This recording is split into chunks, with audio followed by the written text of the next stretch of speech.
The Security Collective acknowledges the traditional owners of the land on which we have recorded this podcast and pay our respects to their elders past and present.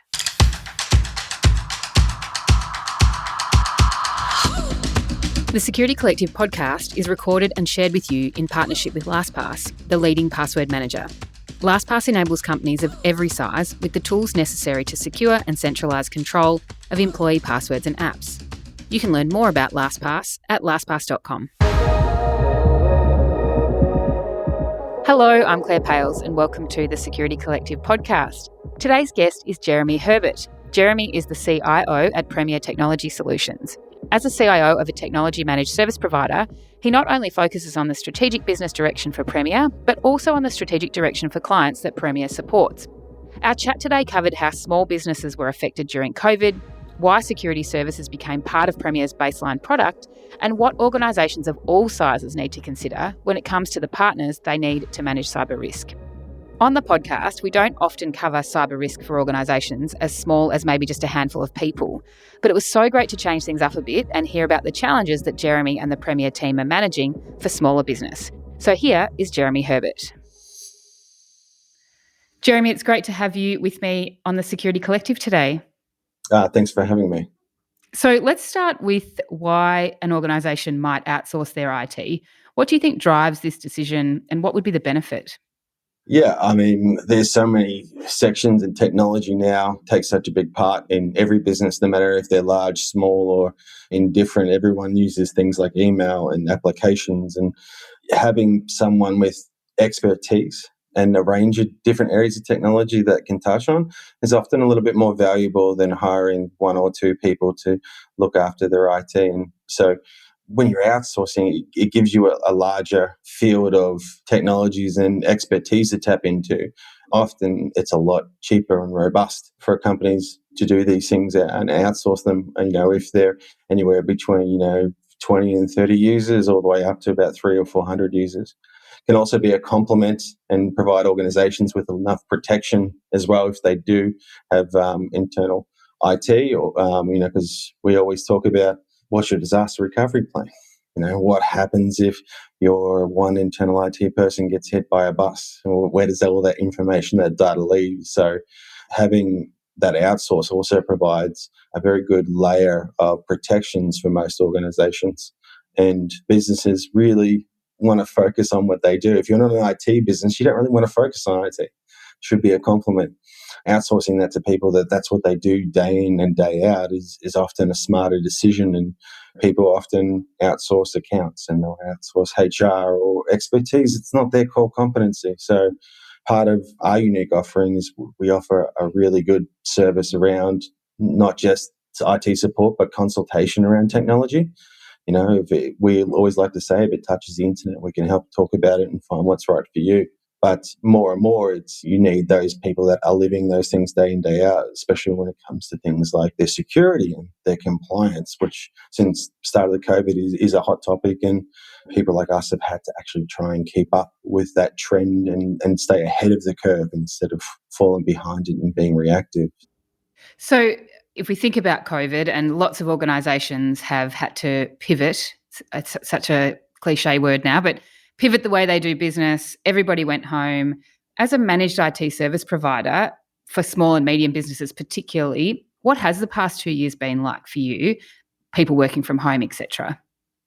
I think the trend that's still coming through today is those hybrid work environments. And some people love being in the office, like our team loves being in the office. We love collaborating and being around people.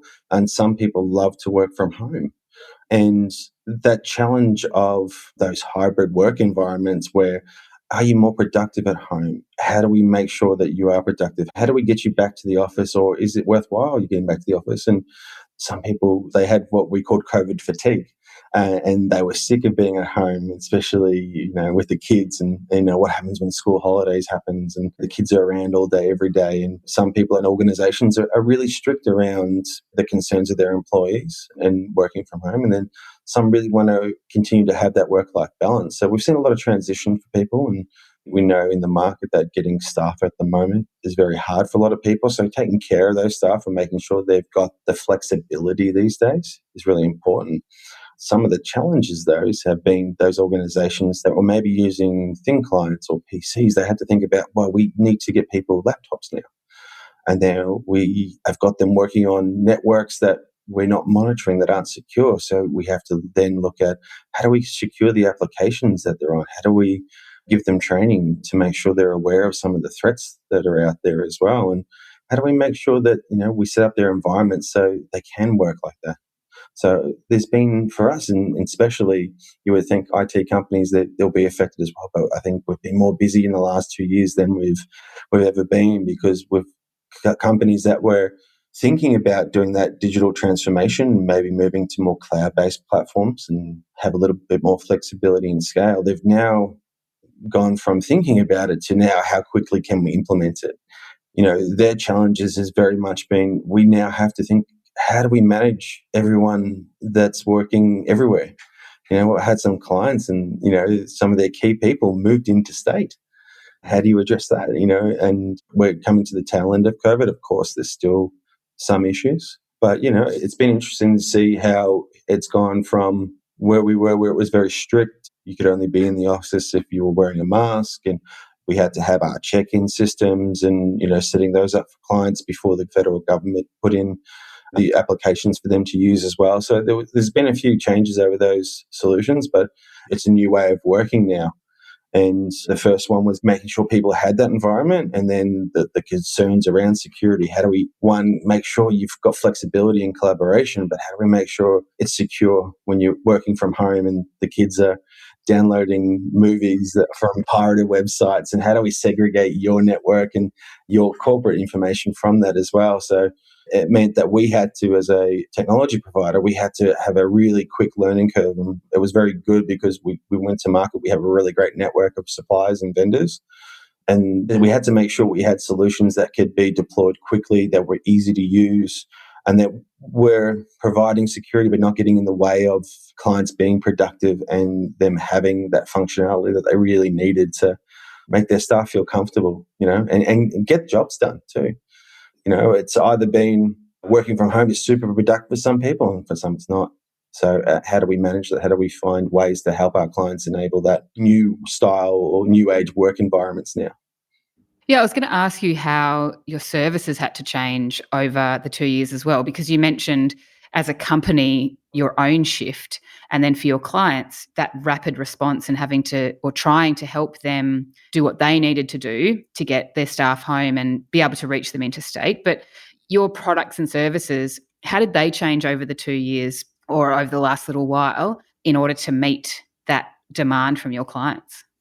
Yeah, so Premier always had a really high level competencies in managing infrastructure and providing security on infrastructure. As we're evolving with technology, software services or SaaS solutions and infrastructure services like private cloud solutions and Azure, all become a lot more popular because it has that flexibility to work from anywhere. So clients became less and less reliant on sites, and then had to figure out, look, how do we provide a bit more flexibility and access to our data and tools? So instead of migrating environments, we had to shift and really look at, do we have the capability to advise you on different applications and different ways of working that are more productive in this new world, in this new environment? So we had a really steep learning curve around improving the way that we can consult about business process. Not just, here's some tools, off you go. It's like, no, what are your challenges? What are your pain points? What are you struggling with? And how do we move you to this environment? At one point last year, there was a real shortage on laptops and just getting actual devices for people to move away from an old PC, and talking to businesses about their work from home policies. I think that was a big one. People hadn't thought about it, and now they had to create these new internal policies, and they were looking to us to provide a bit of information around that. And, you have to be concerned about that person's work environment at home. If they have dual monitors and are set up in the office, do they have that at home as well? If not, do they supply it? And helping them think about those HR-based policies as well. I think the biggest curve for us was, with COVID came a lot more threats and a lot more cybercrime. And it now, historically, it always been targeted at, the big fish. it had always been targeted at the top end of town. And that's not our market. We work with companies that, have 10 and 15 staff, all the way up to 300 and 500 staff. Those small and medium businesses, they'd done some things, and our base level offerings always covered a lot of security. But as you lead into more sophisticated approaches, people now thinking about getting certifications, and also just the baseline protection against, phishing attacks and brute force attacks. And now that we were seeing them more and more, it's like, okay, we need to address these things. We need to start talking to our clients about implementing these baseline and taking that approach that, hey, we need to get ahead of this curve.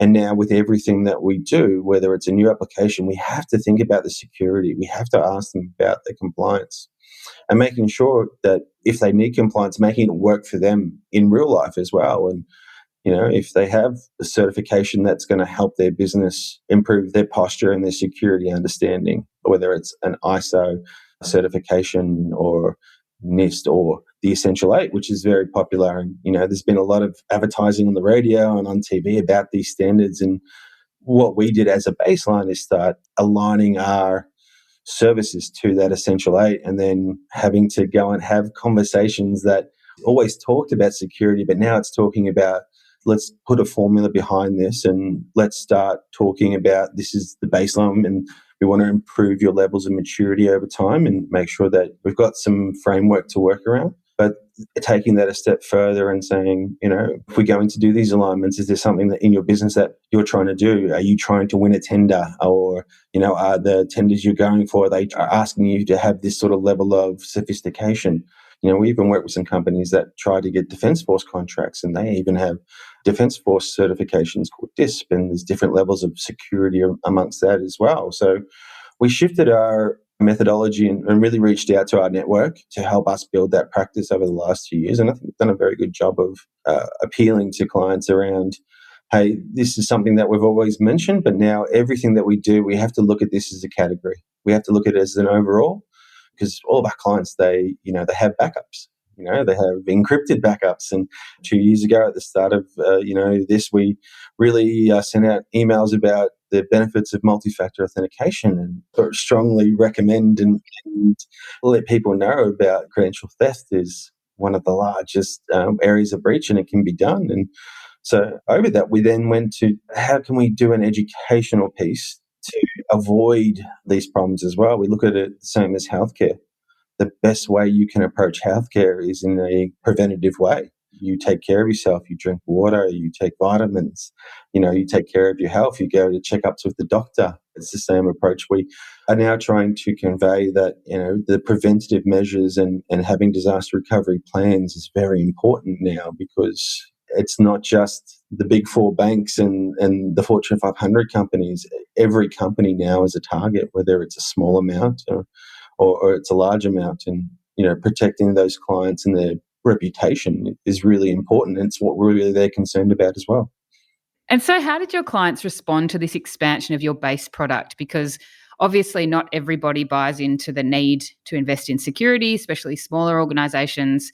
I think they often, in fact, I know from talking to small business that they often think their IT service provider would be covering that anyway. So for you to go to your current clients and say, okay, this is what our base product looks like now, and it's going to have security as part of it, what was their response like in relation to your new approach? Yeah, we have client chief information officers who work as IT strategists. We also then have a proactive approach. We have client IT managers that go to site and do checks, and we try to proactively address issues. So those guys are always having consistent conversations about these threats in these areas. And we always talk about preventing breaches and what we can do around those things. So with our baseline, most providers, we were providing remote monitoring and AV and mail protection, things like DNS filtering and web filtering out of the box. And we were talking to people about multi-factor authentication and upgrading to make sure they enabled those services. But what we really did is we upgraded to a product called XDR. And we also upgraded a few other things around remote monitoring to do more third-party patching on desktop applications like Zoom and Java and Adobe and all those sort of things that, people download and are innocuous, but, they end up being a threat as well. We're not upgrading them. So for us, it was a challenge because it was an increased expense to us that we, had to talk to clients about and pass on. And this is what we think we do well as an organization, is explaining the very complicated ins and outs of things in a very simple format that anyone can understand. We try not to patronize our clients. We try to educate. But I think what we found is that we're explaining something, what's a security operations center look like? What's this product doing? And how can we explain why we're doing these things? And that was hard, when we tried to provide enough information as possible, but a lot of it came down to, customers were feeling the pinch, and we're asking them to spend a little bit more per user per month to work on things like data loss prevention and how the products we were introducing were going to help in these areas. We were talking about the proactive approach, about we can only stop the breaches and address the breaches we can identify and see, and taking that proactive approach to try and stop a lot of those coming through and getting that catchment. And we have great relationships with a lot of our clients. We did a lot of testing, and there's a lot of vendors out there. And it gets, even for someone like us that's experienced in the market and have a lot of great people internally, we have a team close to 50 people in different disciplines and areas. But we went through 5 or 6 top-tier vendors and different solutions and tested them all before we said, yes, this is the one that we think is going to suit the small, medium market best. And it was an enterprise solution as well. So, it's tested and tried. And we had to really go through an in-depth process to find that out. And I think the problem always is how do you explain why you're implementing something that a client's not going to touch, feel, and see, something that runs in the background and the costs associated to that. So it was really good because we have those relationships with clients. We had that trust and ability, but, trying to work with over 100 clients and close to 4,000 endpoints and having 100 conversations with 100 business owners and explaining those things and making sure that we weren't just forcing it on something, that they were comfortable and they understood why we were making the recommendation. It's very easy for clients to spend money on things that they can use in, an application they're opening or a new computer that they get on their desk because they can touch, feel, and interact with it. I think that's a lot of the challenges when you're talking with small and medium businesses. If you hadn't spoken to them about increasing their budget to consider increasing to their security maturity and presence and education around cybersecurity, that's the challenge for a company like us that deals with small businesses. And the first case is that you have to inform, you have to educate, you have to understand that there are levels of risks in the market, and what are these clients and what are our customers and the people who work for them, what's acceptable and what's not. And so when you think about incident response and organisations who outsource to you, in their mindset, IT and security is with you guys, and as you said, they're running the business. But when you have an incident, what's the challenge for you around the fact that you might be dealing with an organisation that doesn't have someone on the other side for you to work with, or doesn't necessarily have someone who's cyber savvy or cyber literate or even IT literate to help you to remediate on an incident or resolve something for them? As an IT service provider, you obviously have a role to play and they have expectations of you. But with these smaller organisations that don't necessarily have someone inside that can help technically, how do you find that the complexity of that to resolve incidents and contain them so they don't blow out to be a large-scale cyber incident? Yeah, and that's our own internal offering and how we took the initiative to talk to people about uplifting their posture as well. And it's much easier to have that discussion if someone's had a breach or someone's opened an attachment on an email that's encrypted a bit of malware or lost their credentials to somebody. And that becomes a little bit easier to have that conversation because they see us respond, us help mitigate that situation, actually go back, and our team does a really great job of actually going back and finding the root cause of these things and what's been effective and the ability to respond and lock down. Now, when we have to look at a new piece of software that helps us as their IT managing partner, they have to understand that, yes, we need these tools because I can stop this before it happens, or if I can catch it, I can isolate it. And if we can isolate it, we can deal with that one incident and we can stop it from spreading. And that's really key, is that we tell people nothing's 100% certain. There's a lot of really smart people out there, and there's many ways for them to get around these things. What we have to do is put our best foot forward to try and mitigate those things. Now, they have us for when something goes wrong. When you get that breach, you have a whole team that gets to them. And one of the things we always talk about with clients is making sure they have cyber insurance. We're not an insurance broker, but we always tell them, like, we can help you reduce your premium by showing that, hey, you're aligned and you're taking these steps, but nothing's 100% certain. So working with the cyber insurance companies, they're actually really good. I mean, that's one of the separating factors for us, is that other than we can consult on everything that touches the internet, we also will work with every third party that you need us to. So if you have a third party supplier or a broker, or, when we have experienced clients that have breaches and they've engaged their cyber insurance company, which really helps them with response if emails have gone out to their clients, and how they, from a PR perspective, do that response. And we then report to them about the root cause and where it came from. We then will do mitigation factors and stop those things from occurring again. But the real trick for us is to start getting our message across a bit more, is that we want to stop these things from happening. We don't want you to be the next victim of a cyber attack or a phishing attack. And they come to us because we will help them with those things. Now, getting the message across is we tell people, hey, this is very clear. This is what's happened, transparency, what happened, and this is what we're doing next. Now, we keep them informed. We keep them up to date. We make sure they're very aware of what's happened and what we're about to do, and address that first. Now, after there's that level of comfort and we've removed the threat, we can then go back and talk about what's the next stage to mitigate this. And often it is a real simple thing, is that we can't stop people from opening up emails. We can try and stop those type of emails coming through as much as possible. But if one does eke through and there's a really sophisticated attack or an approach, how do we make your staff aware? That's through education. That's through awareness training. We do proactive scanning to try and mitigate those things as much as possible. But that's the benefit of outsource IT, I think we touched on earlier, is that you have a whole team. You don't just have that one person. And, we have to build that level of trust with our clients, that they understand, hey, if something does go wrong, Premier has our back.